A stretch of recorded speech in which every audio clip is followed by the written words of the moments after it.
Today on Hong Kong Blu-rays, we're going to give you a list of our top 5 directors of Hong Kong cinema.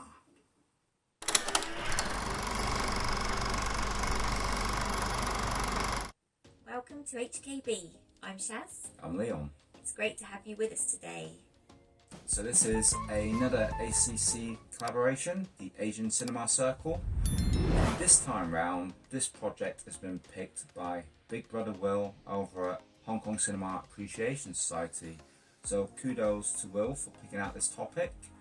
There's quite a few of us now, so what we'll do is we'll put up an image now with all the logos for all the different channels. And if you check in our description, you will find links to each of the videos as they crop up. So you can go and watch all the other guys' videos, and that will be a good time, we can assure you. Right, so this list is personal to us. We're not declaring that this is the ultimate list and that these are the top 5 for everybody. It's just a 5 that combined between us. We really like these guys, and you know, between us, they're the ones that Shaz and I enjoy watching the most, and we will give you our reasons why. So we understand everybody's list out there is going to be a little bit different. Please try not to get angry. Just enjoy and come back to us with your list, because we're always amazed with what you guys come and offer up. Sometimes we're like kicking ourselves and going, yeah, why didn't we think of them? That's great, yeah. And that's what we love about this, you know. We get to share with you, and we also get to learn from you, and we have fun together as a community. So that's the score. We hope you enjoy what we have to say, and maybe have a little chuckle too. And I think we'll start off with a few honourable mentions. You think, Shaz? Yep. Do you want to kick it off? Yeah, definitely. So the first one that didn't make it onto our top 5 is John Woo. I can hear the gasp of horror now. John Woo? Not on the top 5? But we do love John Woo, and that's why we're giving him a mention. You know, he forever changed the way that gunplay was done in films. You know, gun fu's a thing because of John Woo, and you know, he was one of the first directors to make an impact in Hollywood, and that's, you know, one thing we had in common when we dated. You'd seen one side of John Woo films, and I'd seen the other side. So yeah, he holds a dear place in our heart, doesn't he, the old Woo stuff. Yeah. Next one that didn't make it onto the list is Choi Huk. Again, screams of agony. Why isn't Choi Huk on the list? But no, again, we love Choi Huk, whether it's in his capacity as a director, producer, or even some of his odd turn-ups in films, like in Yes Madam, and he's just turned up in so many places, you know. And we do dearly love his work, stuff like Zoo Warriors from Magic Mountain, even earlier stuff like, you know, the Butterfly Murders and We're Gonna Eat You. He's had a lot of influence, and again, he's another director that did the transition to Hollywood. But some of his later works we haven't been quite so keen on, so that's probably why he didn't quite make this list. Another that didn't make the list is Ringo Lam. And this one was painful for both of us. Yeah, you know, because we really like his work, don't we? Yeah, he's been on the list, off the list, on the list, off the list. And yeah, you know, what can we say about his On Fire films? I mean, they're scorching. Next one that didn't make it onto the list, unfortunately, is Wong Jing. Yep, and you know, Wong Jing, you could say this guy single-handedly has held Hong Kong cinema together. Look at his output. Is there anybody out there that matches it? I don't think so. And he's worked with absolutely everybody and give us all so much entertainment over the year. He's so good. He's so good. So yeah, no, we do like Wong Jing, and whatever you think of him, you know, he might not be an auteur by any means, but he has put out some cracking work. I think he, you know, you have a look at the films you've watched. You may have even watched films of his and not realised they're his. He's done some outstanding work. besides the comedies, he's done some serious action films too. Yeah. You know, and again, he pops up in films like recently we saw him in Into the Fat Dragon with Donnie Yen. You know, Wong Jing, a lot of fun. And as we saw in the Magic Crystal, he can use nunchucks. So bonus points for that. Yeah. Okay, the last one that didn't make it onto our list is Wong Kar-wai. Yes, and that one was personally hurt me because he's probably my top one. He had a big influence on my viewing of cinema in general. You know, if it wasn't for Wong Kar-wai, I possibly wouldn't have, you know, been attracted to dramas and films like that. He like connected with a different part of my brain to what all the kung fu movies and Jackie Chan movies did, and I'm still to this day very, very moved when I watch his films. Yeah. So Yeah, I was quite shocked that he didn't make it onto the list. Yes, but I had to be fair. We had to play between us, and you kind of come to him a little bit newer than me. Yeah, and doesn't have quite the same impact with me. Yeah. But still do like his work. So there we go. How many of you out there are saying that should be the top 5? Yes. Probably a few, I expect. So stay tuned, guys. Find out who has made it onto our top 5 list. Oh yes, here we go. Right, so let's make a start. This is our top 5, and they're in no particular order. We're just going to give you the 5 and see what you think.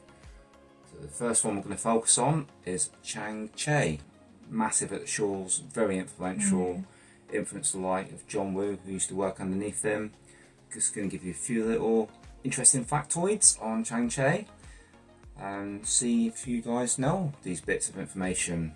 First up, he acted in The Angry Guest in 1971, which was a T. Lung David Chang film. It was a lot of fun, that one. He's a director of 94 films, written 88, produced 9, designed costumes for Across the River from 1988, and composed for 2 films, Wildfire from 1957 and Brave Archer Part 3 from 1981. He also studied politics at Nanjing University before he eventually moved on to Hong Kong and became a film critic.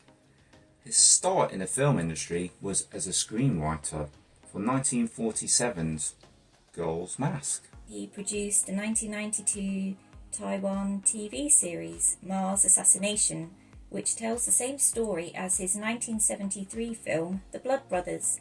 This was directed by Lu Feng and starred, among others, David Chang. So, we're going to give you 5 recommendations of Chang Che films. These are 5 films which stand out to us. You might have seen them all, or you might be new to his films, so hopefully you'll like this. So we would recommend The Boxer from Shantung. Yep, great kung fu in that. One of your favourites? Chen Quan Tai. Oh yes, do like Chen Quan Tai. Yes, he's good in it, and he's very good in this. Very bloody. This film has been remade several times, like a hero. Next, we would also recommend The One-Armed Swordsman. This is a seminal piece again. You know, when Chang Che did this film with Jimmy Wang Yu, he kind of changed the face of cinema at the time. One, you was getting the male hero, the strong male hero, you know, a lot of times before it was female lead, but also he brought in blood, or I should say paint, you know, which wasn't really accepted before, but because of what was done to the hero in this film, people accepted it, and then there we go, paint, blood, galore, forevermore afterwards. Thank you very much, Mr. Che. And also Shaolin Temple. This one is a lot of fun, isn't it, Chaz? All those stars in it. I know, I love Lee Min is in this, isn't he, from the Joseph Cove films. We've also seen him in those, but yeah, this one's great. Yeah, Fu Sheng, T. Lung, David Chang. Yeah, great cast in this one. Yeah, Johnny Wang Long Wei. I mean, it's just an all-star cast, and it's a spectacle come the end, isn't it? And you've got the alley with the wooden men in it again, like you like. Yeah, love it. So yeah, we can fully recommend that to any Shaw fan. And also, we would suggest The Five Venoms. Who doesn't like the 5 Venoms? This is the film that, you know, gave us the Venoms. Some people find this one a little bit serious, and I guess it is kind of like a murder mystery film, really, with kung fu elements in it. But we find this one really engaging. You know, the set pieces, the masks, the dark feel to it, and the kung fu. It's brilliant in this, isn't it? The Venoms are all on point. You know, if you've never seen this one, go check it out. And lastly, also 5-element ninjas. So yeah, a little bit later on with the Venoms again, and you know, some people think Chang-Chi had lost his way by this point. I don't think so. I think he was like incredible at this point of his career, really imaginative in this. Yes, it was quite fantastical, wasn't it? And you know, sort of different sorts of costumes and. Yeah, it's a visual treat for the eyes, definitely. And Michael Chan-Wai-Man is the villain. That guy is fantastic. He makes a credible villain for the Venoms, definitely. Really, really enjoy this one. High recommend, guys. And it's interesting that there's like a progression, you could say, and bringing in different elements as his career progressed. Yeah, definitely. He did. You know, he always moved things forward. Experimenting, finding new ways to do things. So that's our list for Chang-Chi. Next on our list is Johnny To. So Johnny began working at TVB at age 17 as a messenger. He acted in 8 films from 1988 to 2016. He's directed 64 films between 1980 to today, and he's also produced a total of 76 films. He's a regular at film festivals. 6 of his films have been featured at Cannes Film Festival. Yeah, he's a popular chap at those film festivals. They do love him. And let's just look also, he's worked with so many greats of Hong Kong cinema. Right, so Johnny got 5 films of his that stand out to us. It's impossible to pick the best 5, so this is just 5 slightly different films, just to show off his variety a little bit, and 5 that we can recommend. So we're looking at The Eighth Happiness from 1988. This was a box office smash hit, 37 million Hong Kong dollars it took. This stars Chow Yun-fat and Dodo Cheng. Yeah, it's one of those Chinese New Year comedies. It has so many stars in it. You know, it's got Feng Bo and Lawrence Cheng.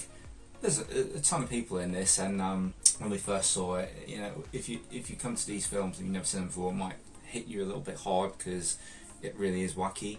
But Johnny does it fantastically, and this is a prime example of a Hong Kong New Year film, and very enjoyable. It's one of Chow Yun-fat's biggest hits. You know, go check it out. Next, Heroic Trio. This stars Anita Mui, Michelle Yeoh, and Maggie Cheung. Yeah, this 1993 film, it like broke new ground. It's like a Hong Kong superhero film, you know. And the 3 leading ladies in this, they're absolutely fantastic in it. You know, the action is good, and you know, Johnny's direction is brilliant. You know, and Sean Mao's in there as well. Okay. So, and Anthony Wong. It's a great cast. It's a lot of fun. Is it quite you know, wire work? Yeah, that sort of stuff, which looks pretty spectacular. Yeah, in a modern day setting, yeah. And with that sort of setup. It's brilliant, as is the sequel execution is not quite as good, but it's still good fun. Also, Needing You. This stars Andy Lau and Sammy Cheng. Yes, this 2000 film we've covered on the channel, and when we bought the Blu-ray on this, it was a first time watch, and we were very, very impressed with this. Yeah, you know, he's very sweet story, wasn't it? He's definitely got an eye for these romantic films, hasn't he? Yeah. As we know from watching stuff like Romancing in Thin Air, which was also very good with Lewis Koo. But Needing You, I think it pretty much blew us away. The chemistry between Andy Lau and Sammy Cheng. You know, Johnny definitely knew how to draw superb performances out of them and how to craft a fantastic film. Really endearing little romantic film. There's so many great moments in it. If you want to know more, check out our review on that. Election 1 and 2, and number 3 is on the way. Very excited for that. Yeah. The triad films here, I mean, they're fantastic. I actually saw number 2 at cinema in Hong Kong 2006, and I was blown away. You know, so I saw 2 before I saw 1, but you know, watching them both, again, great cast: Lewis Koo, Simon Yam, Wong Jing's dad's in there as like a head gangster as well, gets shoved down the stairs. But I remember you being quite shocked by the violence in these. And probably watched this quite a few years ago before I really started to watch. Yeah, re-watch needed, then re-release on Blu-ray definitely needed on these 2. Yeah. The Mission, starring Simon Yam, Anthony Wong and Francis Ng. Yes, and a whole host of other, Johnny Tale regulars like Lam Suet and so on. This was 1999. This film holds a place in the hearts of many Johnny Tale fans. It's his trademark action. His gunplay is different to John Woo's gunplay, but I like the style and I like the way he creates this brotherhood between all his characters. And this film's been like parodied and copied a lot in a lot of other Hong Kong movies. We've seen it ourselves in some like Chinese New Year films where they're replicating the office football with the paper ball. A lot of fun, this film. If you get a chance, watch it. And we're talking to you guys at Eureka or 88. Come on, somebody track down a copy of The Mission and give us an ultra special edition Blu-ray. We really need it on this one, guys. So with Johnny To, we can sort of see over the years how he's been able to turn his hand to lots of different types of film and find something special in all of them. Yes, yeah, I'd say, for me, I think he is extra special. There's variety of what he can do, If you've even gone and found some films of his that I wouldn't have looked at. Like Justice My Foot. And Yeah. You said, don't ever get me that one. Probably a bit harsh, but yeah, I was wrong. I admit it. Hold up my hand. I love that. What was I thinking? Stephen Chow, Anita movie. Right, exactly, It was going to be good, and it's like that old adage in it: don't judge a book by its cover. Next on our list we have Derek Yee. Yes, so Derek, he was a massive star at Shaw's, and he's acted in like over 60 films. His filmography, he's only directed 17, or credited with 17 on HKMDB, but what a list of films, I've not seen one that I haven't thought is outstanding. Yeah. He writes and produces. He's half-brother to David Chang and Paul Chung. Multiple award-winning director as well. Yes, yeah. And in 2017, he became chairman of the Hong Kong Awards Association. So yeah, he's built a lot of credibility, hasn't he? So the 5 films on our list for Derek Yee that we're going to recommend to you guys. We will start with The Lunatics. I think this was his first film he directed, wasn't it? Yep, back in 1986. A great performance from Stanley Fung in this one. Yes, I was quite taken aback by this one. I remember we watched it quite a while ago, but it stayed with me all these years. Yeah.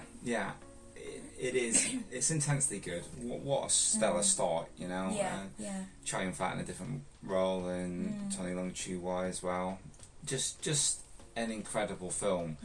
If you guys have ever wondered whether Stanley Fung can act, watch this one. Derek Yee brings out career performance out of him, I think, in this one.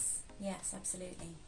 Next, Full Throttle. So if you guys have seen our David Wu spotlight video, then you'll know that Shaz was a big fan of this one. Yeah, I really like the sort of drama to this one. Yeah, it's a fantastic little film, isn't it? Slightly different. We've got street racing in this on motorbikes, and Andy Lau's fantastic in this one. As is David Wu. Yeah, we both really liked him in that.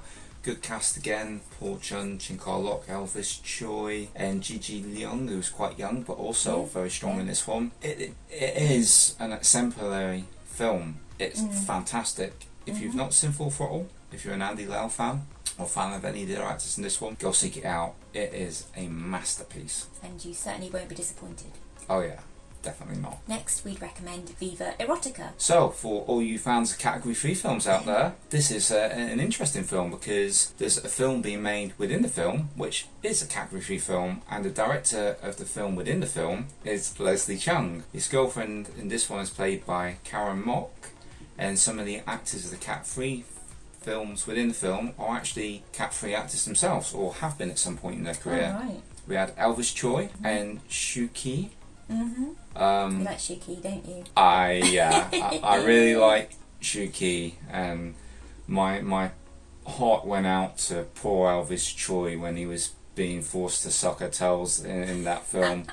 Oh my god, so sorry for you, Elvis. What a job. All joking aside, folks, this is a really interesting look at Category 3 films and makes you think a little bit more about what the actors actually did have to go through. So, it may be that, there was a little bit of distaste to some of them. Maybe some of them really enjoyed the work, who knows? But this film asks that question, and it does it in a really fun and mind-opening way, yeah. It's a high recommend, Viva Erotica. Very enjoyable film. Next, we'd recommend One Night in Mongkok. Yes, so this is Derek getting to grips with a little bit of modern action, and his lead actor in this is Daniel Wu. He seems to be like a bit of a muse for Derek Yee. He's used him in more than one film, and he's pretty outstanding in this. I think Daniel made a really good lead. Yeah. And definitely. The rest of the cast in that one are pretty cool too. I'm pretty sure we got Chin Lok in there, and we've got Alex Fong. All you fans of Angels, you remember Alex Fong from that, and Cecilia Chung as well. And she's great in this film too. There's a lot of standout performances in this. It's a very dark film and very gritty, and very gritty. Pretty incredible. So that's another high recommend. And lastly, for Derek Yee films, we'd recommend Shinjuku Incident. What a great film this is. Yeah. What a different performance from Jackie Chan. Yeah. A lot of people don't think Jackie's filmography later on in his career is so good. If you haven't seen Shinjuku Incident, go and watch it. It was a bit of an eye-opener for me. And also Daniel Wu in this, I thought he was amazing. The character he played, the different things he went through really stood out to me.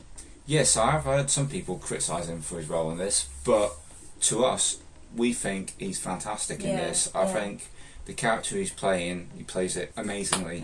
So, let us know what you guys think. If you've seen it, if you haven't seen it, go check it out, because it is a very worthy film. So, with Derek Yee, we can see again someone that can, turn their hand to all different types of films. Yeah. Sort of just complete dramas, ones with action, hard-hitting topics, such as Shinjuku Incident, some of the themes in that, and also Viva Erotica. Some people might find that awkward, but he managed to make a really good film out of it, out of the topic. Yeah, he's definitely got an eye for the drama, and seems to inject it into every different type of film that he does.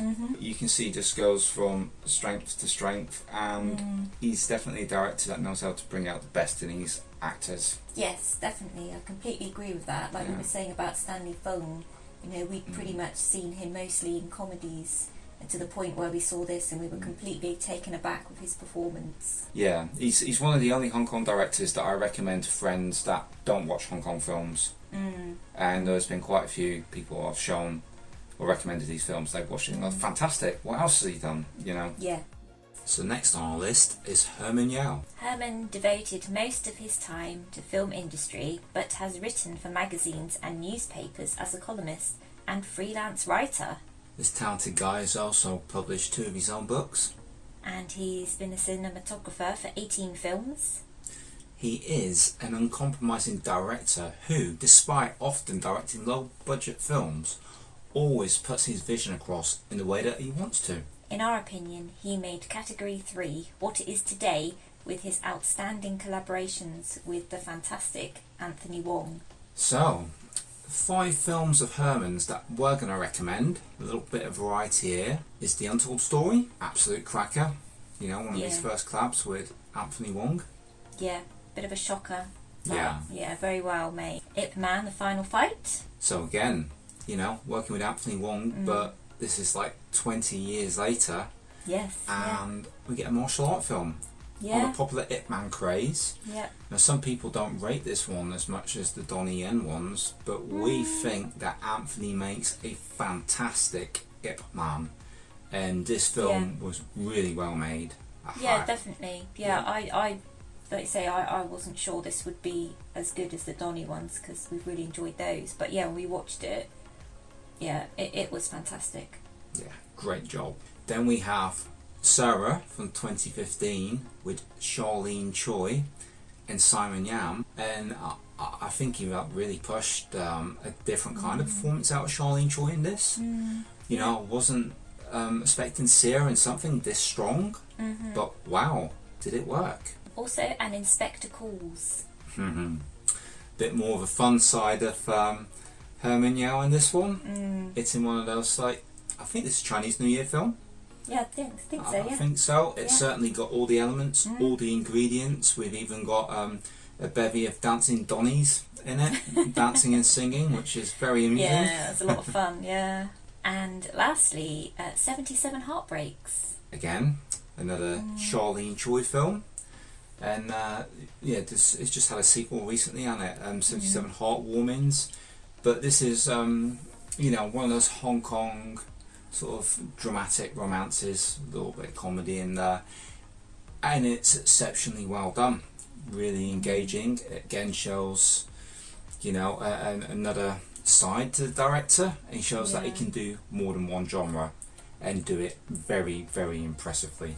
So, with Herman Yao, it's really interesting how he sort of goes from, the really shocking horror films like Untold Story, and then he can do, 77 Heartbreaks.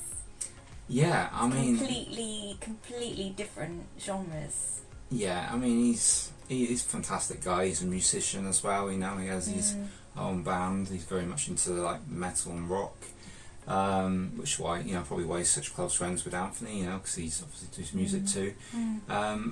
But yeah, whether it's low budget or high budget, something like Shockwave, like we watched recently. Yeah. He can handle it all. Yeah. And there's so many different films in his filmography. I mean, he started off the run of Troublesome Night films. Oh yes, we're keen to see those. Yeah, in 1997. So there's still plenty for us to dip into, and there's other stuff that you can see streaming. Stuff like Shortbusters was on Netflix. I'm not sure if it still is. Yeah. That was a lot of fun. Yeah. On the Edge, we have that one on Blu-ray. That's a great film. Is so many films, you'll be surprised at just what this guy can do. And I always find it interesting how he said about some directors having a certain muse that they like to work with, and Herman Yao just works so well with Anthony Wong, with all of those shocking films they've done together. Ebola. And Sleep Curse, of course. Yes, another one again, really pushing the boundaries of cinema. cinema. Yeah. So next on the list is a big favourite of ours, and probably a big favourite of everyone's that loves Hong Kong cinema. We're talking about the one, the only, Sammo Hung. Regarded as one of the best action directors out there. And quite rightly so. He was also the foremost member of the Seven Little Fortunes. He's seen to make films that spawned new genres. Oh yeah, he certainly does that. And I would say, when he's working with actors, he's a bit like a sculptor. He takes an actor, he chisels away the rough edges, and he presents a polished performer with an individual identity. He created his own production company, Boho Films, so he could have more control. And he co-founded D&B Films with Dixon Poon and John Cham, which gave us many classic Hong Kong movies. So our 5 standout films for Sammo we would recommend. If you haven't seen any of these, check them out. Starting with Enter the Fat Dragon. Yeah, you like that one, don't you? Yeah, one of my favourites. Because not only did Sammo direct this, he also starred in it way back in 1978. Yeah, it kind of turned the Bruceploitation genre on its head a little bit, I feel. He was having a little fun with it, but also making a commentary on it at the same time. Yeah. Which I really like, respect him for. Next on the list we have Encounter of the Spooky Kind, which this is a great film. I mean, it's a lot of fun, isn't it? Yeah, fun, kung fu, comedy, horror. Yes. He established a lot of tropes that will go into these films a lot later on. We have, the Jiangxi, the hopping vampires. They might have been in films before, but this kind of brought it to the forefront. That sort of spawned like Mr. Vampire films. Yep, yeah. I believe this is where it birthed. This was a starting point for it, and absolutely magic. And again, Sammo starred in this one, didn't he, as well as directed it? It's not an easy thing to do. There's many actors out there, director actors, that they can only hold one role. Yeah. Yeah. Otherwise, the film comes apart. But not with Sammo. He's a master juggler. The same with The Prodigal Son, which is next on our list. He was in this one as well, wasn't he? Yeah, he was, you know, a good supporting role in this. Yeah, he didn't star in this one so much, No. did he? Ewan Beale and Lam Ching Ying, along with Frankie Chan. Yeah. This is an absolute pinnacle kung fu movie, you know, with the Wing Chun in this is great. Sammo, really inventive in this one, and you know, he paints with bold strokes the characters, you know, himself included. Yes. He's half a caricature in this, but you know, in somebody else's hands it could fall apart, all the different elements that you're slapping into this film, but not with Sammo's hands. You know, he's got a deft touch. Next on our list would be The Millionaire's Express. Ooh, what can I say about this film that I haven't already said? You know, this is, to me, if you're going to do one film and you want to sum up Hong Kong cinema with it's Millionaire's Express for me. I love this film so much, so I'm going to be a little biased, but you know, this could possibly be my favourite Hong Kong movie of all time. I've said it before and I'm saying it again now. You know, to coordinate all the different stars he did, all the different... I was just going to say that, you know, to control this film, because there were so many different aspects, so many different stories, so many different people in it, to be able to bring it all together and tie it up with a bow at the end, you know, that's quite a big task, and it was done so well. Yeah, expertly. And finally, we're going to recommend Bodyguard from 2016, which... you know, so late on in his career, showed a change of pace that was, you know, unexpected. Yes, because this was mostly a drama. I mean, there is some action in it as well, isn't there, towards the end of the film? But yeah, very high on the drama stakes, this one. Yeah, it was. I found it very touching, you know, and he's acting alongside, like, Andy Lau, and he's holding his own at the same time as directing something that's new ground for him. Yes. You know, very impressed with this film. You know, really broke new ground for him, and it was an amazing film. Go watch it, folks. So with Samu then, we've sort of talked about the films here, and he did appear in all of the ones we've selected. And like we said, it is a big task to be able to direct and appear in the films and still keep them together, so I think that he seems to be really strong. Yeah, and don't forget, whilst he's doing that, he's also the action director. Yeah. I mean, sometimes I'm sure he has help with that, but we know he does. We know people have been involved helping with it, but he has the final say, and you know, he's pushed the envelope when it comes to fight scenes. Look how good he makes Jackie Chan look as a fighter in his films. Yes. You know, puts a bit more of a hard edge on him, I would say. You know, those... Pushes him a bit more, maybe? Yeah, maybe. He pushes his performance. Maybe because he knows what he's capable of, and he just pushes in that extra 10% to just squeeze that bit more out of the action, maybe? Yeah, and I think because everybody respects him, you know, they want to impress him, they will do for Sammo. They will all do for Sammo. So, do you think then, maybe, as some of the other directors we've talked about, they've turned their hands to so many different genres, whereas Sammo is maybe more kung fu action centered, but maybe he's pushed the boundaries of that genre more than other people would have done. Yeah, I would say that's a perfect way to underline it. You know, we needed him to get all of the films that we got. Yeah. So that was our list, and we'd very much like to hear what your list is.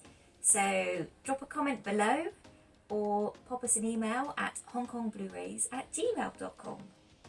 Yes, we had a lot of fun with this one. It was a good time for us. We hope you enjoyed yourselves and had a good time too. And we look forward to, you know, what everybody's got to say.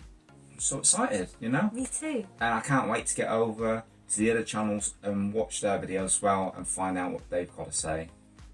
So yeah, we hope you guys will come and join us again next time. We look forward to seeing you all. Thank you for being with us. If you enjoyed this video, give us a like. That would be much appreciated. And remember, guys, be true and buy the blue.